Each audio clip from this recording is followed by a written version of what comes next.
Sharon Alfonsi on the vaccination effort in rural Palm Beach County. This week on 60 Minutes, we visited the Glades, a rural area 44 miles west of Palm Beach, Florida. About 31,000 people live in the Glades, and many of them live below the poverty line.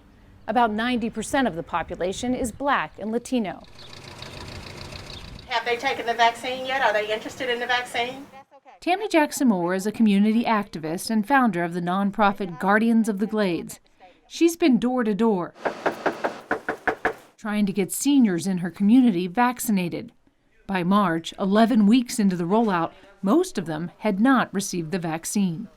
In our community, some people don't have access to internet. Some people don't even have smartphones. And in addition to that, we have a group of people that are transportation challenged. When Governor DeSantis announced that he had a vaccine distribution program set up and that it was going to be through the Publix grocery store, what did you think? I was shocked because I know that we don't have a Publix in our community. And then I got angry because I personally knew 3 people that had passed from COVID.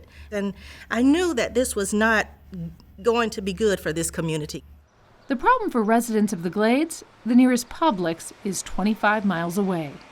I mean, if you don't drive, that's a long bus ride, right? Yes. And sometimes it might be 2 bus rides. It depends on the route or how it's going or whatever. It takes a long time. Yes. 66-year-old Eleanor Babb lives in the Glades and works for the Pahokee Housing Authority. So what did you think when the decision was made that they were going to give all that original vaccine to the Publix? I was thinking, why not the Glades?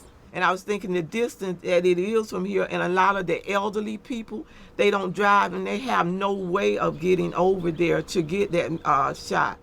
Jackson Moore told us that members of the community had to raise their voices to get Governor DeSantis to put a vaccination site in the area. We got our mayors to write letters to the governor's office. We went on a media blitz to just let people know that we don't want Publix to be the only game in town, especially when we don't have a Publix in our town. But what really moved the needle was a phone call from a former NFL football player. Anquan Boldin grew up in the Glades. When he heard his community would be 25 miles away from the closest vaccination site, he stepped in. At times we feel like out in the Glades we're forgotten at times. He became very vocal because he too understands that that would be a distance for people to go. He is a friend of one of the governor's staff members. The friend started talking to the governor. Next thing you know, we had a site standing up right here in the Pahokee area in the community. After that phone call, a vaccination site finally opened in the Glades, the Anquan Boldin football stadium at the local high school. When I heard that it was coming to Pahokee, the Anquan Boldin Stadium, I was ecstatic because I was able to get it. Babb was able to get vaccinated due to Boldin's efforts.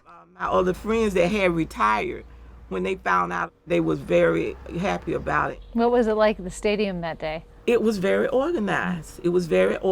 They had lanes all set up. They had the army out there, and they had the nurses. And once you came in line and they came up to you and got your information and you got your shot, then you sit in a holding area for 15 minutes and then you go. Did you feel relieved? I did. Vaccinations are still being administered at the Anquan Boldin Stadium every Friday and Saturday, and additional sites have opened in other parts of the Glades.